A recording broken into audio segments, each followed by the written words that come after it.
Not all Disney villains are built the same. Some are terrifying masterminds. Others are just loud disasters in fancy outfits, from forgettable disasters to absolute GOAT-level nightmares. F tier. Edgar Balthazar, the Aristocats. Honestly, calling him a villain already feels generous. Edgar isn't fueled by trauma, revenge, or some twisted worldview. He's powered by pure impatience and a calculator. His master plan is literally, what if I didn't wait for the inheritance? No empires to steal, no destinies to fulfill, just a grumpy butler kidnapping cats to speedrun his payday. And not even special cats, just regular, fluffy Parisian freeloaders. What really seals his fate at rank 21 is how spectacularly bad he is at being evil. He gets outsmarted by animals with zero formal education, humiliated by a mouse, and straight up erased by farm animals. Edgar has no intimidation, no presence, no aura. He's not scary, he's irritating. When karma hits you this fast and this often, you're not a threat. You're a lesson in why greed plus incompetence never works. Prince John, Robin Hood. A villain who technically has power but absolutely no backbone. This is what happens when a toddler gets a crown. He rules an entire kingdom and still sucks his thumb while crying for his mom. Literally. His villainy isn't driven by ideology or cruelty. It's driven by insecurity and a love for shiny gold noises. He taxes people not to build a stronger kingdom, but because he enjoys hoarding wealth like a spoiled kid collecting toys. The real issue? No one fears him. His own henchmen don't respect him. Sir Hiss manipulates him non-stop, and Robin Hood treats him like a walking ATM. Prince John doesn't fall because of some tragic flaw. He falls because he's emotionally weak, painfully dumb, and embarrassingly fragile. He's funny, sure, but as a villain, he's a joke with a crown. Morgana, the Little Mermaid too. She and her biggest crime isn't evil, it's being a downgrade. She lives permanently in Ursula's shadow, and she knows it. Every scene feels like she's desperately trying to convince us she's intimidating, only to remind us she's the budget sequel version of a legendary villain. Her motivation isn't domination or chaos, it's insecurity. She doesn't want to rule the seas, she just wants validation. Instead of commanding fear, she complains. Instead of scheming intelligently, she sulks. Her plans lack creativity, her presence lacks weight, and her defeat feels obvious from the start. Morgana isn't terrifying, she's trying too hard to be. And when a Disney villain spends more time whining than winning, there's no way they're climbing any higher than this. D tier. Governor Ratcliffe, Pocahontas. He is technically dangerous, mainly because people keep letting him talk and carry weapons. His entire villain arc runs on imaginary gold and very real arrogance. He storms into a land already convinced he's right, already convinced he's rich, and already convinced everyone else exists beneath him. There's no strategy here, just greed wrapped in powdered wigs and colonial entitlement. Ratcliffe doesn't outsmart anyone. He just raises his voice, flexes authority, and hopes things go his way. And once the gold fantasy collapses, so does he. No backup plan, no adaptability, just rage, denial, and entitlement hitting a brick wall called reality. That's pure low-tier energy, bad intentions, zero aura, and a downfall that feels more administrative than dramatic. Madame Medusa, the Rescuers. She is genuinely evil, but also completely unhinged. Kidnapping a child for a diamond is serious villain behavior, no doubt. The problem is she undermines herself every 5 minutes. She's constantly screaming, panicking, and spiraling, which makes it hard to see her as a mastermind. A great villain controls the room. Medusa can't even control her own emotions. Her paranoia runs the operation. She's cruel, loud, and abusive toward her henchmen, yet visibly terrified of mice, which is basically a death sentence in Disney logic. The threat is real, but it's unstable. You're not watching a calculated takeover. You're watching a meltdown in progress. Her downfall doesn't shock you. It feels inevitable. She's dangerous in bursts, but evil without composure never lasts long. Alameda Slim, Home on the Range. He is the definition of wasted potential. On paper, Mind-controlling cattle through yodeling is actually a creative villain concept. In execution, it's pure cartoon nonsense. Alameda doesn't inspire fear. He inspires confusion. You spend more time asking, "Why does this work?" than feeling any real tension. His motivation is basic outlaw greed, but his gimmick turns him into a walking joke instead of a menace. Great villains dominate their world. Alameda feels like he wandered in from a musical parody. Even his big reveal lacks weight because the story never fully commits to him being dangerous. When he loses, it doesn't feel like justice. It feels like the punchline finally landing. He's not trash tier, but he's forgettable, and that keeps him stuck right here. C tier. Clayton, Tarzan. Breaking out of the lower tiers, Clayton earns this spot because he feels uncomfortably real. No magic, no curses, no grand destiny, just a man with a gun, a rope, and absolutely zero empathy. And honestly, that alone makes him more dangerous than half Disney's supernatural villains. He hides behind manners and the illusion of civilization until the mask slips, revealing a pure predator. Clayton doesn't underestimate Tarzan. He simply believes violence will always win, and for a while, it does. The jungle stops feeling like an adventure and becomes a hunting ground. What really locks his position here is his ending. No jokes, no redemption, no dramatic save. His death is sudden, grim, and entirely self-inflicted, driven by obsession and rage. He's not iconic, but he's effective, and sometimes that's scarier than spectacle. Sid Phillips, Toy Story. One of the most quietly disturbing villains Disney ever created, mainly because he has no idea he's a villain at all. From his perspective, he's just a kid with imagination and spare parts. From the toy's perspective, he's running a full-on body horror laboratory. Sid doesn't crave power or control.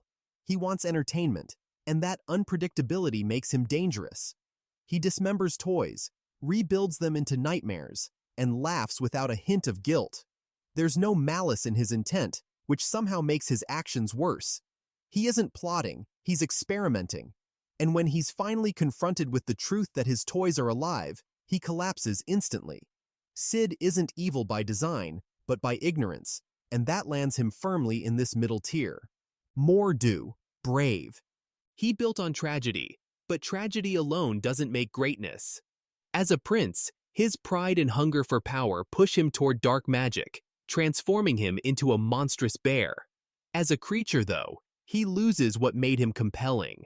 Mor'du becomes a pure physical threat, massive, violent, and relentless, but silent. Without dialogue or personality, he feels less like a character and more like a force of nature. Every encounter is dangerous and his presence is intimidating, yet there's emotional distance. His backstory is told to us rather than shown through interaction. That limits his impact. He works as a warning and an obstacle, not a mastermind.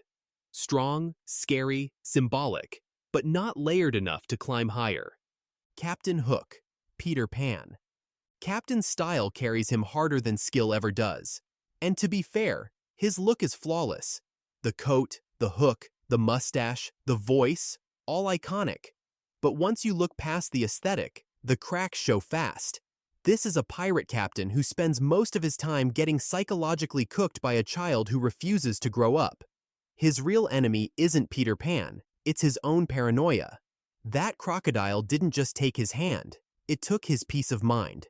One ticking sound, and Hook completely unravels. Fear poisons his authority. He has resources, experience, and a full crew, yet he never adapts. Same mistakes, same emotional overreactions, every time. He's dangerous in theory, laughable in practice. Hook isn't mid because he's weak. He's mid because he refuses to evolve. Style built the legend. Ego buried it. Queen of Hearts, Alice in Wonderland. A ruler with one of the coldest catchphrases in Disney history, and absolutely no restraint in using it. Off with their heads sounds terrifying until you realize she says it over everything. Minor inconvenience? Execution. Bad manners? Execution. Slight disagreement? You already know. When every offense gets the same punishment, nothing feels meaningful. She doesn't rule with strategy or intelligence. She rules with tantrums. There's no long-term plan, no political awareness, just chaos fueled by insecurity. Her authority exists mainly because everyone is exhausted by her. The moment she's challenged, she collapses instantly. Instead of inspiring fear, she drains the room. Loud, memorable, visually iconic, but not a mastermind. She's volume over vision, and that keeps her stuck in the middle. Yzma, the Emperor's new groove. She earns her spot by being the most entertaining disaster Disney ever produced. She's sharp, expressive, endlessly quotable, and catastrophically bad at execution. Every plan she creates is 10 steps longer than necessary, and every extra step invites chaos. And chaos always shows up. Her ego convinces her she's smarter than everyone else, including reality itself. Even when victory is within reach, she fumbles it through overconfidence or terrible delegation. And yes, Kronk is lovable, but he is not built for subtle world domination. Yzma doesn't lose because of bad luck. She loses because she overcomplicates everything. She's iconic, hilarious, and unforgettable, but effectiveness matters. At this level, charm keeps you memorable, not victorious. B tier. Hades, Hercules. He clears most villains instantly. He's fast-talking chaos, but with actual results to back it up.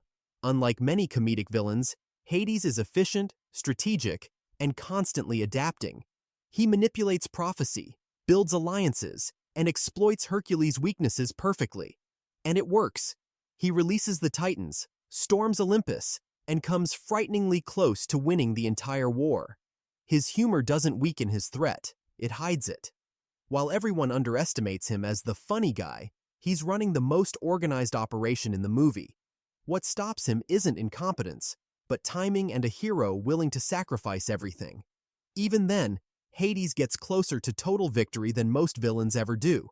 Charismatic, clever, and genuinely dangerous, this is what a strong Disney villain looks like.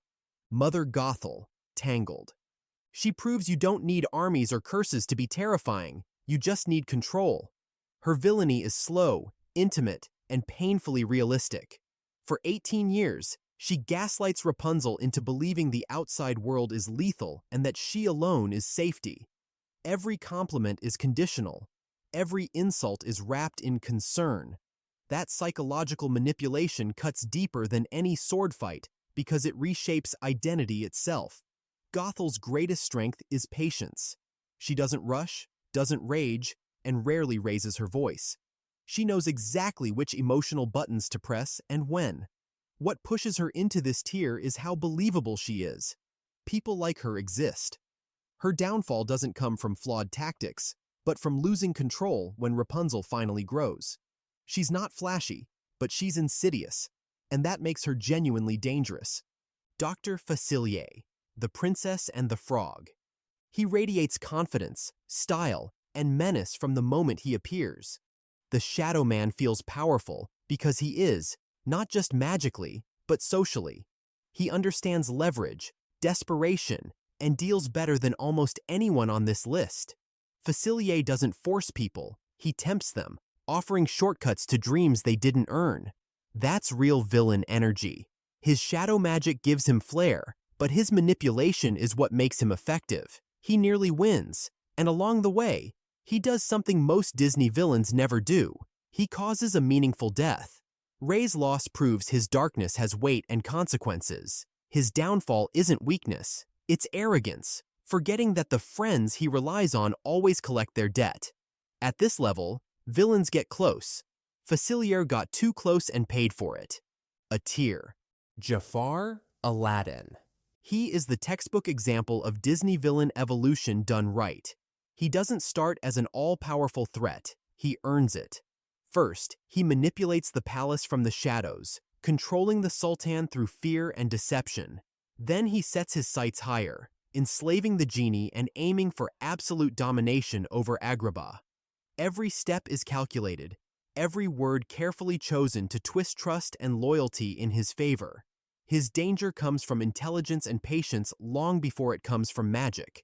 And when he finally does gain near omnipotent power, he becomes a legitimate final boss villain. Jafar doesn't panic under pressure, doesn't fall apart at resistance. He escalates. What ultimately ends him isn't weakness, but arrogance, the belief that he can outsmart fate itself. Stylish, intimidating, and methodical, Jafar earns this rank by proving that great villains are built, not rushed. Ursula, the Little Mermaid. He operates on a completely different level. She isn't just powerful, she's clever. She preys on desire, not force, trapping Ariel with contracts, loopholes, and psychological manipulation that feel disturbingly adult for a Disney film. Her charisma is a weapon, her showmanship a distraction, and her magic the finishing blow. Ursula dominates every scene she's in, turning seduction and spectacle into tools of control. Unlike simpler villains, she effortlessly balances intelligence, theatricality, and brute force. She doesn't just threaten Ariel, she threatens the entire balance of the sea, and when she finally overreaches, it feels earned, not convenient. Ursula isn't just effective, she's legendary. This is what happens when brains, confidence, and raw power collide. Gaston, Beauty and the Beast. He doesn't need magic to be terrifying, just ego, charm, and a crowd willing to follow you. He starts as the handsome, self-obsessed hero archetype, then slowly mutates into something far darker. His entitlement turns into an obsession, and that obsession turns into violence. Gaston's real threat is how realistic he feels, a physically dominant man who knows how to manipulate public opinion and weaponize fear. He rallies mobs, rewrites narratives, and convinces an entire village that murder is justified. That's chilling. Unlike cartoonish villains, Gaston thrives on social power, not spells. His fall is dramatic and inevitable, but his impact lingers. At this level, villains don't just scare you, they feel possible. And that's why Gaston earns his place among Disney's greats. S tier. Scar, the Lion King. He is the blueprint for elite Disney villainy. He isn't loud or reckless. He's cold, calculating, and completely unapologetic. Scar doesn't just want the throne. He murders his own brother, emotionally destroys a child, and manipulates an entire kingdom into collapse. Every move is deliberate, every line delivered with venom and intent. His intelligence makes him dangerous, but it's his confidence, voice, and theatrical presence that make him unforgettable. He doesn't stumble into power, he engineers it. Scar commands loyalty, spreads fear, and exploits weakness with surgical precision. His rise is brilliant, his rule is disastrous, and his downfall only comes because destiny and truth finally catch up. That combination of ambition, intellect, and pure malice cements him as a legend. Claude Frollo, the Hunchback of Notre Dame. His evil doesn't feel fictional, it feels real. Frollo isn't driven by hunger for power alone. He's driven by the terrifying belief that he is righteous. He burns cities, commits genocide, and persecutes the innocent while preaching morality and divine authority. No magic, no curses, just influence, intellect, and unchecked fanaticism. His obsession with Esmeralda blends lust, fear, and control into something deeply disturbing. Unlike most Disney villains, Frollo doesn't just threaten the hero, he challenges the very idea of morality. He represents what happens when authority meets self-righteousness without accountability. Cold, calculating, and merciless, Frollo reaches a level of psychological horror few villains ever touch. That's why he earns this near-GOAT position. Maleficent, Sleeping Beauty. The mistress of all evil doesn't chase power. She defines it. She curses a newborn to die simply because she was disrespected, setting an entire kingdom into decades of fear. Her presence alone commands silence. Her magic reshapes destiny. And when the time comes, she doesn't hide behind plans. She turns into a fire-breathing dragon and ends the debate herself. Maleficent combines elegance, foresight, and overwhelming force like no other Disney villain. Every move is intentional. Every threat is credible. She doesn't react, she initiates. Few villains can inspire dread through posture, voice, and sheer presence alone, but Maleficent does it effortlessly. In Disney's pantheon, she isn't just great, she's the standard. Pure level 7 GOAT energy, start to finish. And that's a wrap on Disney's Villain Hall of Fame. So, which villain do you secretly cheer for? Drop your answer in the comments. And don't forget to hit like and subscribe. But if you're still hungry for ranking videos, click on the video popping up right here. Trust me, you don't want to miss it.